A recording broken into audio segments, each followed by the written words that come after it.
دنیا کی زندگی یہاں کسی کا قیام دائمی نہیں ہے،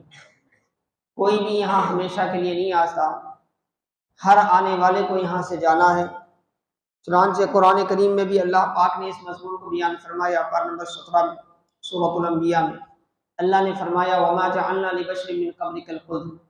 أَفَإِن مِتَّ فَهُمُ الْخَالِدُونَ۔ کافر مشرک جو رسول اللہ صلی اللہ علیہ وسلم کی موت کی تمنا کرتے تھے، مشرکین مکہ کی تمنا تھی کہ کسی نہ کسی طرح معاذ اللہ کیا ہے محمد رسول اللہ مر جائیں تاکہ ان کی دعوت کا کام رک جائے اور ہماری جو بت پرستی ہے وہ قائم رہے۔ تو اس حوالے سے قرآن کریم میں اللہ تبارک و تعالیٰ نے یہ بات واضح فرمائی وَمَا جَعَلْنَا لِبَشَرٍ مِّن قَبْلِكَ الْخُلْدَ، ہم نے آپ سے پہلے کسی انسان کے لیے ہمیشگی نہیں رکھی۔ اے حبیب، اگر یہ آپ کی موت چاہتے ہیں تو انہیں معلوم ہونا چاہیے، یہ مشرکین کے اس خیال کا جواب ہے، انہیں معلوم ہونا چاہیے کہ دنیا میں آنے والے کسی انسان کے لیے اللہ نے ہمیشہ کی زندگی عطا نہیں فرمائی۔ دنیا میں ہر آنے والے کو بڑی عمریں دی گئی۔ حضرت آدم علیہ السلام کے تعلق سے احادیث پاک میں آتا ہے 1000 سال کی عمر آپ کی تھی، 950 سال تو حضرت نوح علیہ السلام کی دعوت کا کام قرآن میں ذکر کیا گیا، تو بڑی عمریں تو ملی، لیکن بالآخر ہر بڑی عمر والے کو بھی کیا ہے جامِ وصال نوش کرنا ہی پڑا اور موت کے آغوش میں جانا ہی پڑا۔ اس کے سوا اس سے نہ کسی کو مفر ہے نہ مفر ہو سکتا ہے۔ یہی بات قرآن کریم کی اس آیت میں سمجھائی جا رہی ہے وَمَا جَعَلْنَا لِبَشَرٍ مِّن قَبْلِكَ الْخُلْدَ، اور ہم نے آپ سے پہلے کسی بشر کے لیے بھی ہمیشگی نہیں رکھی۔ أَفَإِن مِتَّ فَهُمُ الْخَالِدُونَ، آپ ان سے پوچھیں اگر آپ مر جائیں گے تو کیا وہ ہمیشہ رہیں گے؟ جو آپ کی تمنا کر رہے ہیں، آپ کی موت کی تمنا کر رہے ہیں، وہ مشرک جو یہ چاہتے ہیں کہ محمد رسول اللہ صلی اللہ علیہ وسلم ان کی آنکھوں کے سامنے ختم ہو جائیں، ان کی دعوت کا سلسلہ رک جائے، یہ جو تمنا کر رہے ہیں نا، ان سے پوچھیں کہ اگر آپ مر جائیں گے تو کیا وہ ہمیشہ رہنے والے ہیں؟ انہیں بھی تو موت آنے والی ہے، انہیں بھی تو موت آنے والی ہے۔ تو یہی فلسفہ ہمیں کربلا کے حوالے سے بھی سمجھایا گیا۔ حضرت امام حسین رضی اللہ تعالیٰ عنہ کے سامنے بہت سے آپشنز تھے، آپ کے سامنے، آپ اگر چاہتے تو وقت کی حکومت کے ساتھ مصالحت کر کے دنیاوی مال و منال حاصل کر سکتے تھے، آپ دنیاوی فوائد حاصل کر سکتے تھے۔ بچی کچی زندگی آپ کی جو ہے تقریباً 56 یا 57 سال کی عمر تھی حضرت امام حسین رضی اللہ تعالیٰ عنہ کی جب آپ میدان کربلا میں شہید ہوئے، 56 یا 57۔ اور اگر آپ چاہتے تو مزید آپ کے لیے آرام فراہم کیا جا سکتا تھا، آپ صرف حکومت کی آواز میں آواز ملاتے اور گوشہ نشین ہو جاتے تو حکومت کی ساری سہولیات آپ کے گھر تک پہنچتی تھی، ساری چیزیں موجود تھیں۔ لیکن حضرت امام حسین دنیا کو سمجھانا چاہتے تھے کہ یہ جو دنیا ہے نا، یہ دارالامتحان ہے، یہاں ایمان والا ایک ذمہ داری لے کر آتا ہے، اور ہر ایمان والا اپنی ذمہ داری کے تئیں مرہون ہے وہ، اور اس کی ذمہ داری یہ ہے کہ جب تک اللہ نے اسے زندگی دی ہے وہ اپنی ایمانی ذمہ داری کو پورا کرے، اپنی ایمانی ذمہ داری کو پورا کرے۔ اور جہاں تک موت کا مرحلہ ہے، ایک مومن کے لیے موت حقیقت ہے، اور ساتھ ہی ساتھ اگر وہ مومن اپنے تقاضے ایمان کو پورا کرتا ہے تو موت اس کے لیے راحت کا باعث ہے، موت اس کے لیے اللہ کا تحفہ ہے۔ چنانچہ امام طبرانی روایت کرتے ہیں، آپ فرماتے ہیں اللہ کے رسول صلی اللہ علیہ وسلم نے فرمایا الموت تحفۃ المؤمن، موت جو ہے وہ مومن کے لیے تحفہ ہے، فرمایا مومن کے لیے تحفہ ہے۔ کیوں؟ اس لیے کہ جب تک وہ دنیا میں رہا تقاضے ایمانی کو پورا کرتا رہا، اپنے ایمان کے تقاضے کو پورا کرتا رہا، اللہ کے احکام کی فرما برداری کرتا رہا، تو اب موت کے بعد اسے اللہ کا قرب نصیب ہوگا، اللہ کی عنایت کے دروازے اس کے لیے کھول دیے جائیں گے، فضل کی بارشیں اس پر ہوں گی، اور ایسی ابدی راحتیں اسے میسر آئیں گی کہ پھر اس کے بعد کوئی کلفت نہیں ہوگی، اس کے بعد کوئی مصیبت نہیں ہوگی، کیونکہ آخرت کی ہر نعمت دائمی ہے، دنیا کی ہر نعمت فانی ہے، دنیا کی ہر نعمت فانی ہے۔ دنیا میں جو بھی نعمت انسان کو ملتی ہے، حسن ملتا ہے ختم ہو جاتا ہے، جوانی ملتی ہے ختم ہو جاتی ہے، دولت ملتی ہے ختم ہو جاتی ہے، ہر شے ختم ہو جاتی ہے، دنیا کی ہر نعمت ختم ہو جاتی ہے۔ لیکن آخرت کی نعمت ختم نہیں ہوتی۔ آخرت میں اللہ تعالیٰ جو بھی نعمتیں عطا فرماتا ہے،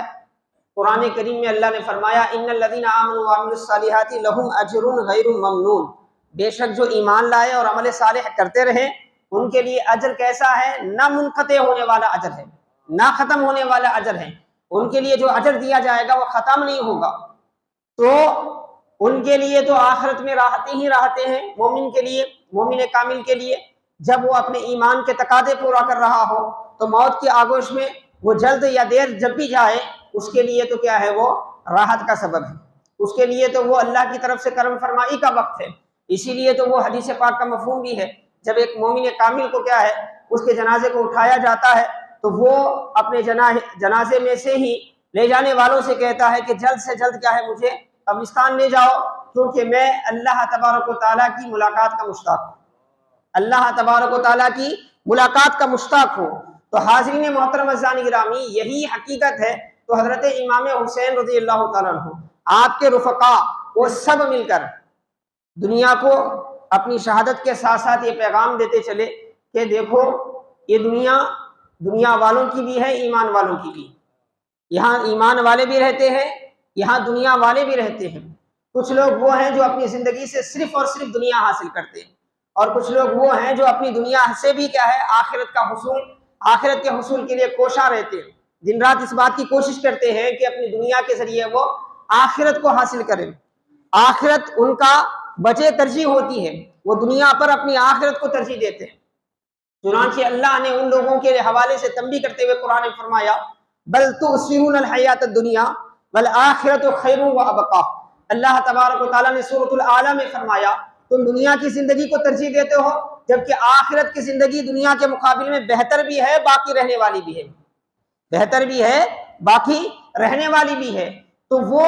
آخرت کی جو زندگی ہے، آخرت کی جو نعمت ہے وہ دائمی ہے۔ تو حضرت امام عالی مقام نے اپنی شہادت کے ذریعے دنیا کو یہ پیغام دیا کہ دیکھو جب تک اللہ آپ کو عمر دے، جب تک اللہ آپ کو زندگی دے، خیر کرو، خیر کے لیے رہو اور خیر کے لیے ہر ممکنہ کوشش کرو۔ یہ امام عالی مقام کا پیغام ہے۔ اگر آپ ان کو خراج عقیدت دینا چاہتے ہیں تو اپنے خواہش کے مطابق آپ حرکات و سکنات کریں گے تو یہ خراج عقیدت نہیں ہے۔ آپ حضرت امام عالی مقام کی شہادت کو خراج عقیدت دینا چاہتے ہیں تو وہ طریقہ اختیار کریں جس سے دین کا کوئی فائدہ ہو، جس سے خیر کا کوئی معاملہ ہو۔ حاضرین محترم عزیزان گرامی، بہت سے لوگ آج امام عالی مقام کی محبت کے نام پہ کچھ رسومات ادا کرتے ہیں، اور آپ سب کو معلوم ہے کہ محبت ہی میں یہ رسومات ادا کیے جاتے ہیں عام طور پہ، لیکن اس کا جو طریقہ کار ہے نا وہ بالکل قرآن و سنت کے خلاف ہے، وہ بالکل منشأ شریعت کے خلاف ہے۔ اور اس طرح کی چیزوں سے ہم سمجھتے ہیں کہ ہم نے حضرت امام عالی مقام کی شہادت کا خراج عقیدت پیش کر دیا۔ نہیں، خراج عقیدت تو یہ ہے کہ ہم خود اپنے آپ کو بدلیں۔ اللہ کے یہاں ان کے لیے فضل متعین ہو گیا، کرم متعین ہو گیا، پھر اللہ تبارک و تعالیٰ نے ان کی محبتیں، ان کی نیک نامی، ان کا ذکر خیر صبح قیامت تک کے لیے کیا ہے امت میں باقی رکھا۔ صبح قیامت تک لوگ لاکھ کوشش کرتے رہیں لیکن حضرت امام عالی مقام رضی اللہ تعالیٰ کا تذکر خیر نہ امت کے دلوں سے نکالا جا سکتا ہے۔ آپ کے لیے جو محبت ہے، آپ کے اسوے سے جو چاہت ہے، کسی بھی صورت میں نہیں نکالا جا سکتا۔ یہ اللہ کی طرف سے انعام ہے، اللہ کی طرف سے کرم فرمائی۔ دوسری طرف وہ لوگ بھی تھے جنہوں نے دولت کے لیے، شہرت کے لیے، حکومت کے لیے، اپنی دنیاوی اغراض کے لیے یہ خونی کھیل کھیلا۔ کیا نتیجہ ملا انہیں؟ وہی ابن زیاد کچھ ہی سالوں میں مختار کے ہاتھوں مارا گیا، جو ان تمام معاملات میں کوفہ کا جو امیر تھا، جسے یزید نے کوفہ کا امیر بنا کر کیا ہے مقرر کیا تھا، جس نے پوری نگرانی کی تھی حضرت امام عالی مقام کے خلاف لشکر کشی میں، پورے اس کے آرڈرز چل رہے تھے، اور اس کے آرڈرز چلانے والا عمر بن سعد وہ بھی تباہ و برباد ہو گیا۔ ایک ایک کربلا میں حضرت امام عالی مقام کی مخالفت میں آنے والا ایک ایک سپاہی، چھوٹے سے لے کر منصب دار تک، چھوٹے سپاہی سے لے کر منصب دار تک، اور جو منصب دار اس میں شریک ہوئے تھے کوفہ کے نامور لوگ تھے، وہ کوفہ کے مانے ہوئے لوگ تھے، جن کی وجاہت کا عالم یہ تھا کہ دوسرے میدانوں میں صرف ان کا نام ہی کافی تھا دشمن کو سر نگو کرنے کے لیے۔ لیکن جب راستہ انہوں نے حق کا چھوڑ کر باطل کا اختیار کیا اور دنیاوی مفادات کے لیے امام علی مقام رضی اللہ عنہ کے مقابلے میں آئے، بظاہر وہ مٹھی بھر لوگ اللہ کی راہ میں شہید ہو گئے، اور اس کو وہ لوگ جو دنیا کے خواب دیکھ رہے تھے، دنیا کی سلطنتوں کے خواب دیکھ رہے تھے، انہوں نے اس کو کیا سمجھا؟ فتح سمجھا اپنی۔ لیکن اسی کے ساتھ ایک ایسا انتقام آیا اللہ تبارک و تعالیٰ کا، کچھ تو مختار اور اس کے لشکر کے ہاتھوں کیا ہے ختم کر دیے گئے، وہ بھی دردناک انداز میں ان کو مارا گیا، چن چن کے مارا گیا، ڈھونڈ ڈھونڈ کے کیا ہے ایسی ایسی سزائیں دی گئی قاتلان اہل بیت کو، قاتلان امام حسین علیہ السلام کو ایسی ایسی سزائیں دی گئی، دنیا کے لیے وہ عبرت بن گئے۔ دوسری طرف حاضرین محترم عزیزان گرامی، جو کوئی اس لشکر سے بچا وہ بھی بچ کر نہیں رہ سکا، جنہیں ظاہری ہاتھوں سے مرنا تھا ظاہری ہاتھوں سے مر گئے، مختار کے سپاہیوں کے ہاتھوں گرفتار ہوئے، طرح طرح کے عذابات کے شکار ہو کے دردناک عبرتناک موت مر گئے، اور جو بچے ان میں ایسی ایسی بیماریاں پیدا ہو گئی، ایسی ایسی ان کی زندگیاں رہی، اگر وہ جی کر بھی کیا ہے ان کی زندگی عذاب سے کم نہ تھی، جی کر بھی ان کی زندگی عذاب سے کم نہ تھی۔ وہ یزید جو اپنی حکومت کو اپنے تخت کو محفوظ کرنے کے لیے اتنا سب کچھ کیا، بالکل 1 سال کے عرصے میں کیا ہے ایسی بیماری میں مبتلا ہوا کہ پھر اس کا علاج نہیں ہو سکا، اور اسی بیماری میں گل سڑ کے مر گیا۔ ابن زیاد مارا گیا، جو تھے اس میں سارے کے سارے مارے گئے، لیکن فرق کیا ہے؟ زمین و آسمان کا فرق ہے۔ یہ بھی موت سے ہمکنار ہوئے، یہ بھی موت سے ہمکنار ہوئے، لیکن یہ 72 نفوس جو موت کو گلے لگایا، ان کی حالت یہ ہے کہ ان کے لیے قرآن کے الفاظ کیا ہیں؟ وَلَا تَقُولُوا لِمَن يُقْتَلُ فِي سَبِيلِ اللَّهِ أَمْوَاتًا، جو اللہ کی راہ میں مارے گئے ہیں انہیں تم مردہ مت کہو، بل ہم احیاء ولکن لا تشعرون، بلکہ وہ زندہ ہیں تمہیں اس کا شعور نہیں۔ ایک دوسرے مقام پہ اللہ نے فرمایا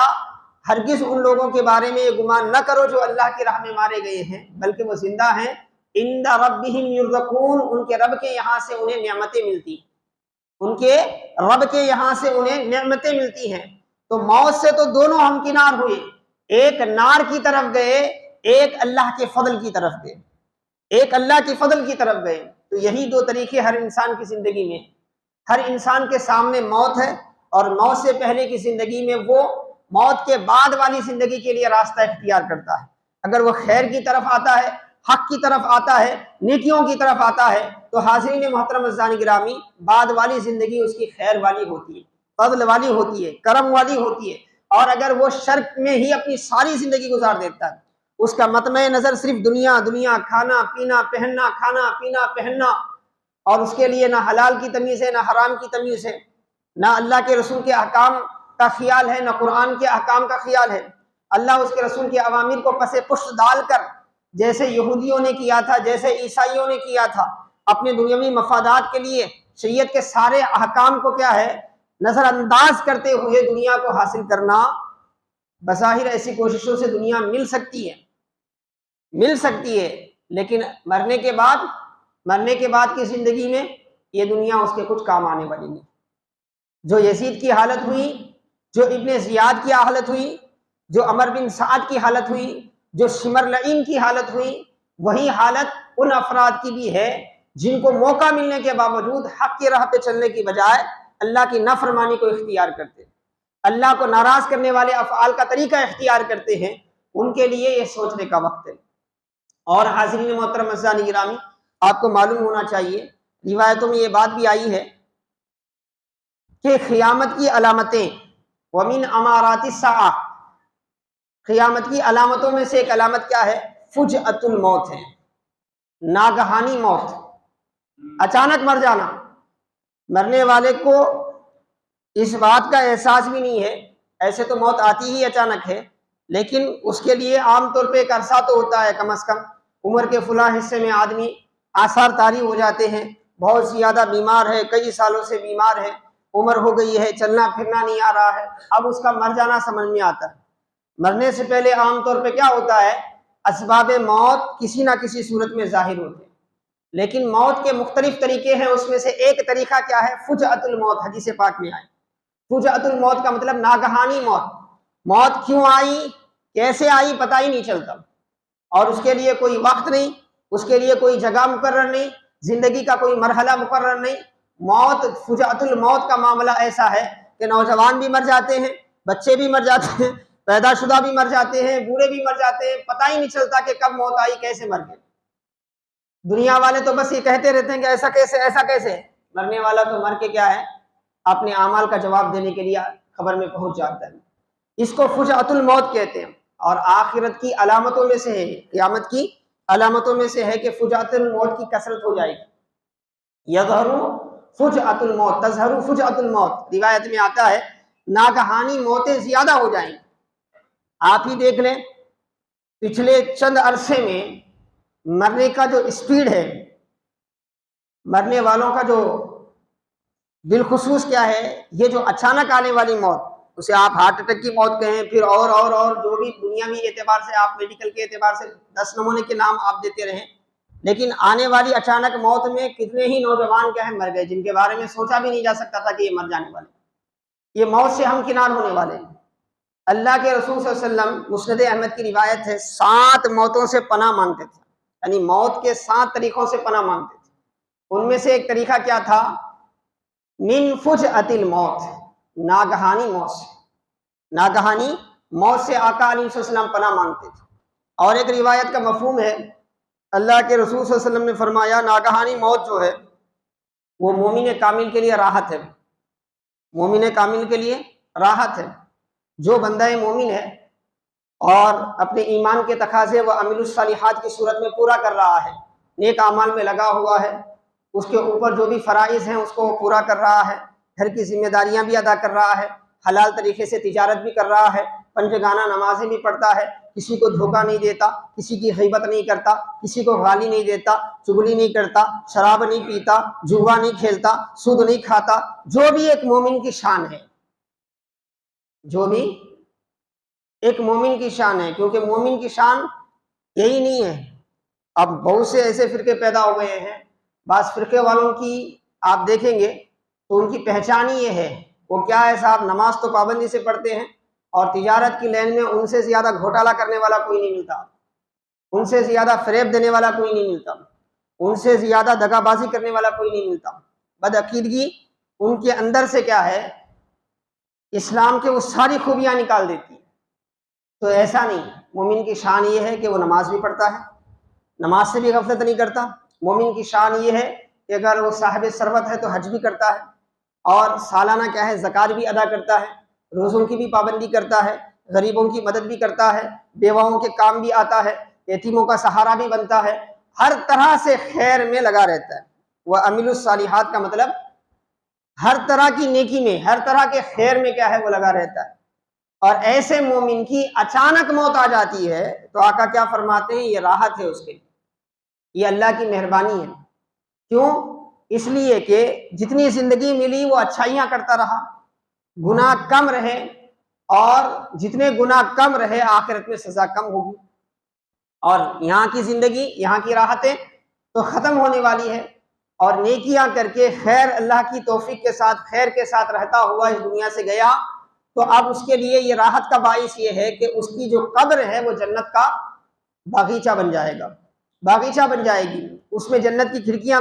کھلوائی جائیں گی، جنت کے بچھونے اس کو دیے جائیں گے، آخرت کی ساری نعمتیں اس کے لیے کیا ہے، اللہ تبارک و تعالیٰ آسان فرما دے گا۔ اس لیے مومن کے لیے کیا فرمایا، اگر ناگہانی موت کسی مومن کے لیے آتی ہے تو یہ راحت کا باعث ہے۔ اس کے برخلاف آقا علیہ السلام نے فرمایا فاجر کے لیے، فاجر کا لفظ قرآن و حدیث میں 2 طرح کے لوگوں کے لیے استعمال ہوتا ہے۔ کثرت سے کافر کے لیے استعمال ہوتا ہے، بالکل اللہ کو نہیں مانتا، مشرک کے لیے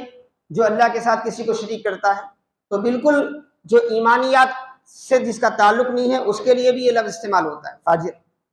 اور دوسرا ہمارے عام بول چال میں بھی فجور اور فاجر کا لفظ ہے نا، گناہ گار کے لیے بھی استعمال ہوتا ہے، گناہ گار کے لیے۔ عام طور پہ نصوص میں جب مومن کے مقابل میں فاجر آیا ہے وہاں پر اس کو کافری پر محمول کیا گیا ہے۔ اگر گناہ گار بھی اگر لیا جائے تو اس کے لیے حدیث پاک میں کیا ہے، حدیث پاک میں ہے اس کے لیے ناگہانی موت حسرت کا باعث ہے، اس کے لیے ناگہانی موت افسوس کا باعث ہے۔ اچانک مر جانا، کیونکہ جتنی زندگی تھی اس میں تو کوئی اچھا کام کیا نہیں، کوئی خیر کام کیا نہیں، اور بس یہی سوچتا رہا کہ بھئی آج نہیں کل کریں گے، کل نہیں پرسوں کریں گے، پرسوں نہیں ترسوں کریں گے، یہ 2 دن کیا ہے ریسٹ کر لیں گے، یہ 2 دن فلاں کام کر لیں گے، پھر 3 دن کے بعد کیا ہے ہم اچھے بن جائیں گے، اس کے بعد سے ہم نمازیں شروع کریں گے۔ خالی ایسا ہی سوچتا آدمی، خیر کے بارے میں کیا سوچتا ہے؟ خیر کو کل پہ ٹالتا ہے، شر کے معاملے میں آگے بڑھتا ہے، برائی کے معاملے میں آگے بڑھتا ہے، خیر کے معاملے میں ہمیشہ کیا ہے اس کو ٹال کر بات کرتا ہے، آج نہیں کل کریں گے، کل نہیں پرسوں کریں گے، کل پرسوں کے چکر میں کئی ایسے لوگ ہم نے دیکھے، آپ بھی دیکھ رہے ہیں، ہمارے معاشرے میں بہت سے ایسے لوگ ہیں، اگر وہ کوشش کرتے تو خیر کی طرف آ جا سکتے تھے، لیکن انہوں نے ہمیشہ یہی کیا، خیر کا جب معاملہ آیا تو اس کو ٹالتے رہے، کل پہ پرسوں پہ ترسوں پہ۔ اچانک ایک ایسا کل بھی آیا کہ وہ اس کل میں نہیں رہے، وہ اس دنیا سے نکل گئے، آج قبر میں اپنے اعمال بد کا وہ جواب دے رہے ہیں۔ اللہ ان کے حال پر رحم فرمائے، اللہ ان کی مغفرت فرمائے، اللہ ان کے لیے آسانی فرمائے، لیکن حقیقت تو ہے اپنی جگہ، اگر اللہ کرم کر کے اس کی بخشش کر دیا ہے تو اچھی بات ہے، اگر نہیں تو پھر اپنی قبر میں اپنی زندگی بھر کی بد عملیوں کا وہ جواب تو دے رہا ہے، ہم اوپر سے کچھ بھی کر لیں، ہمارے سارے اعمال کا اثر جو ہے وہ اسی وقت اس کو ہوگا جب وہ اللہ کی بارگاہ میں قبول ہو، اللہ کی بارگاہ میں قبول ہو۔ تو حاضرین محترم عزیزان گرامی، قرآن کریم حدیث پاک میں اللہ کے وسلم نے کیا فرمایا؟ ناگہانی موت کے حوالے سے 2 باتیں بیان۔ مومن کے لیے ناگہانی موت آ جاتی ہے، اچانک وہ مر جاتا ہے، مرنے کی عمر عام طور پہ نہیں ہے، عام طور پہ مرنے کی عمر نہیں ہے، اس عمر میں بھی اگر اچانک مر جاتا ہے، بیٹھے بٹھائے کچھ بیماری نہیں، کچھ پریشانی نہیں، اچانک مر جاتا ہے، مومن ہے، صوم و صلات کا پابند ہے، نیک ہے، خیر والا ہے، قرآن پڑھنے والا ہے، قرآن کے احکام پر چلنے والا ہے، تو آقا فرماتے ہیں ایسے مرنے والے کے لیے وہ موت راحت ہے، وہ موت راحت ہے، کیونکہ دنیا میں ہوتا تو دنیا میں رہ کر انسان کیا ہے، آسانیاں بہت کم اس کو ملتی ہے، پریشانیاں ہی زیادہ ہوتی ہیں، ابھی رہتا تو ابھی پریشانیوں کا وہ شکار ہوتا، اللہ پاک نے کیا ہے وقت رہتے اسے خیر کی طرف مائل بھی کر دیا اور اپنے فضل میں کیا ہے اسے بلا لیا۔ اور دوسری طرف جو فاجر ہے، جس نے اللہ کے دیے ہوئے سارے موقع گنوا دیے، اللہ نے صحت دی تو اس کا استعمال ناچ گانے میں لگایا، اس کا استعمال شراب خوری میں لگایا، اس کا استعمال زنا کے اڈوں پہ لگایا، اس کا استعمال جوئے کے اڈوں پہ لگایا، اس کا استعمال ہمیشہ ہے نا اللہ کی نافرمانی اور معصیت گاہوں میں لگا دیا، اور ایسے میں اچانک اس کی موت آ گئی، اچانک وہ مر گیا، تو حاضرین محترم عزیزان گرامی اس کا انجام کیا؟ تو آقا فرماتے ہیں افسوس، اس کا انجام کیا ہے؟ افسوس۔ اب وہ قبر میں گیا ہے، گھر والے دوست و احباب و سارے لوگ کیا کر رہے ہیں بھائی؟ سارے لوگ تو تھوڑی دیر کے لیے افسوس کریں گے، اور بحیثیت مسلمان مراسم اسلام جو ہیں وہ ادا کریں گے، اس کی تجہیز و تکفین کا اہتمام کریں گے، اس کے لیے نماز جنازہ پڑھی جائے گی، اس کے لیے دعاؤں کا اہتمام ہوگا، اپنی جگہ ہے، لیکن وہ تو جا چکا، اپنے ساتھ کچھ بھی نہیں لے کر گیا، اپنے ساتھ ساری زندگی کے گناہ لے کر گیا، کوئی ایسا گناہ نہیں تھا جو وہ نہیں کرتا تھا، اچانک مر گیا، وہ بھی یہی سوچ کے بیٹھا تھا کہ یہ عمر ہی کیا ہے، میں ابھی جوان ہوں، ابھی مجھے بڑی منزلیں زندگی کی طے کرنی ہے، اس کے بعد میں نماز کا بھی پابند بنوں گا، میں کیا ہے داڑھی بھی چھوڑ دوں گا، میں اسلامی تعلیم سیکھ کر نیک بھی بن جاؤں گا، یہ آگے کے لیے سوچ کے رکھا تھا اس نے، فیوچر کے لیے، مگر اللہ نے جب موقع دیا تو اس کو نہیں کیا، اور اس وقت اپنی اس زندگی کا استعمال صرف اور صرف اللہ کی نافرمانی میں کرتا رہا، اچانک موت آ گئی، اچانک موت نے اسے آ دبوچا، اور کوئی وجہ، دنیا کا کوئی بڑے سے بڑا ڈاکٹر، دنیا کا انتہائی معروف دوا خانہ بھی جو ہے انسان کی موت کی وجہ نہیں سمجھا سکتا، بیماریوں کے نام دے دیتے ہیں، ہارٹ ہوا ہے، فلاں ہوا ہے، فلاں ہوا ہے، نام دیتے ہیں، یہ اچانک یہ عمر نہیں ہے اس کی، کیوں ہارٹ ہوا بھائی اس کو؟ اس کا جواب دنیا کے کسی ڈاکٹر کے پاس بھی نہیں ہے، دنیا کے کسی ڈاکٹر کے پاس بھی نہیں ہے، اچانک اس کی سانس کیوں رکی؟ نہیں، کیونکہ موت و حیات کا مسئلہ تو اللہ تبارک و تعالیٰ نے اپنے دست قدرت میں رکھا ہوا، اس کا بنایا ہوا نظام ہے، اور اس کا بنایا ہوا ایسا نظام ہے کہ قرآن کہتا ہے اینما تکونوا یدرککم الموت ولو کنتم فی بروج مشیدہ۔ بعض مشرک یہ سمجھتے تھے کہ ہم بڑے محفوظ قلعوں میں اگر رہ جائیں، تو موت کا فرشتہ ہم تک نہیں پہنچے گا۔ تو قرآن نے کہا کہ نادانوں ایسا نہیں ہوتا، تم جہاں بھی رہو موت تم تک پہنچ جائے گی، اگر تم مضبوط سے مضبوط کیا ہے برجوں میں بھی رہو، تم قلعوں میں بھی رہو، محفوظ جگہ میں بھی رہو، مرنا ہے تو مر جاؤ۔ اسی لیے امام غزالی رحمۃ اللہ علیہ نے بڑی پیاری بات لکھی۔ امام غزالی رحمۃ اللہ علیہ احیاء العلوم میں ذکر فرماتے ہیں، مشہور تابعی وہب ابن منبہ کے حوالے سے، آپ نے اگلے زمانے کے لوگوں کے واقعات کے آپ بہت بڑے عالم تھے، وہب ابن منبہ، آپ نے ایک بادشاہ کا واقعہ بیان کیا۔ ایک بادشاہ تھا، انتہائی ظالم، انتہائی متکبر تھا، اسے اپنی بادشاہت پر اتنا ناز تھا کہ کسی کو خاطر میں نہیں لاتا تھا۔ ایک مرتبہ کیا ہے وہ عمدہ لباس پہن کر کہیں جانے کے لیے تیار ہوا اور عالیشان سواری لائی گئی۔ اب وہ سواری پر سوار ہو کر کچھ ہی دور چلا تھا کہ اچانک انتہائی خستہ حال، بدحال، مفلوق الحال انسان، جس کے بال اٹے ہوئے ہیں، کپڑے جگہ جگہ سے پھٹے ہوئے ہیں، انتہائی فقیر قسم کا آدمی اس کے پاس آ گیا۔ آ کر کیا ہے اس کی لگام کو تھام لیا، اس سے کہنے لگا بادشاہ سلامت، مجھے آپ سے بات کرنا ہے۔ تو وہ انتہائی متکبرانہ انداز میں کہا کہ تیری ہمت کیسے ہوئی کہ بھئی میرے سواری کو روکے، میرے سواری کے سامنے آئے، چل میں اب کسی کو بات نہیں کرتا، بعد میں میرے دربار میں ملنا۔ تو وہ کہنے لگا انتہائی ضروری ہے، میں اسی وقت کیا ہے بات کرنے والا۔ تو اس کے تیور ایسے تھے کہ بادشاہ کو کچھ دیر کے لیے سوچ میں ڈال دیا۔ اس نے کہا اچھی بات ہے، بتا کیا بات؟ بولے راز ہے، میں سب کے سامنے نہیں بتانے والا، تو اپنا سر جھکا دے، میں تیرے کان میں یہ بات بتاؤں۔ اس کے بعد کیا ہے اس بادشاہ نے، وہب ابن منبہ فرماتے ہیں، جو بڑا متکبر تھا، جسے اپنی بادشاہت پر بڑی ناز تھی اور اسی ناز کے ساتھ وہ نکلا ہوا تھا، اس کے کان میں وہ مفلوق حال شخص نے کہا کہ میں ملک الموت ہوں، تیری موت میرے قبض میں ہے، میں تیری روح نکالنے کے لیے آیا ہوں۔ اب یہ جملہ ایسا تھا، اللہ کا کرم مرنے والے پر یہ ہے کہ اسے معلوم نہیں ہوتا کہ وہ مرنے والا ہے، اسے معلوم نہیں ہوتا کہ وہ مرنے والا ہے۔ اگر اسے معلوم ہو جائے کہ وہ مرنے والا ہے اور معلوم کر کے چھوڑ دیں کہ آپ 9 بجے کسی کو بتا دیں کہ 10 بجے آپ مرنے والے ہیں، تو 10 بجے تک 100 مرتبہ وہ مر جائے گا۔ موت سے بھی سخت کیفیت ہے نا مرنے کا یقین ہونے پر ہوتی ہے انسان، مرنے کے یقین، یہ بھی اللہ کا کرم ہے، اپنے بندے کو موت دیتا ہے تو اسے بتائے بغیر موت دے دیتا ہے۔ اگر انسان کو معلوم ہو جائے کہ ابھی مرنے والا ہے، کرونا میں دیکھ لیں آپ کیا حالت ہو رہی تھی، ہاتھ دھو دھو کے کیا ہے تھک رہے تھے ہم، ڈر ہو رہا تھا، پھر آ کے ہاتھ دھوتے تھے، پھر آ کے ہاتھ دھوتے تھے، پھر آ کے ہاتھ دھوتے تھے، کہیں مر نہ جائیں، اللہ سے ہاتھ ملا لیا ہے کہیں مر نہ جائے۔ تو موت کا احساس جو ہوتا نا انسان کو، تو اب اس کا رنگ متغیر ہو گیا، چہرہ فک پڑ گیا، وہ کہنے لگا کہ بھائی اب تھوڑا سا موقع دو، میں اپنے بچوں کے پاس جاؤں، بیوی سے بات کروں۔ تو وہ جو فرشتہ تھا جو اس شکل میں آیا ہوا تھا، وہ کہنے لگا کہ نہیں، اب کوئی وقت نہیں ملے گا۔ اچانک اس کی گردن ڈھل گئی اور جس سواری پہ بڑے تکبر کے ساتھ وہ سوار ہوا تھا زمین پر آ گیا۔ یہی موت ہے، یہی اچانک آنے والی موت ہے، کبھی بھی آ سکتی ہے۔ اسی لیے اسلام نے ہمیں یہ احساس سکھایا کہ ہمیشہ اٹھتے بیٹھتے چلتے پھرتے اس احساس کے ساتھ جیو کہ جو زندگی ہمیں ملی ہے اسے غنیمت سمجھو، اور اس میں جتنا خیر آج تمہارے ہاتھ میں ہے،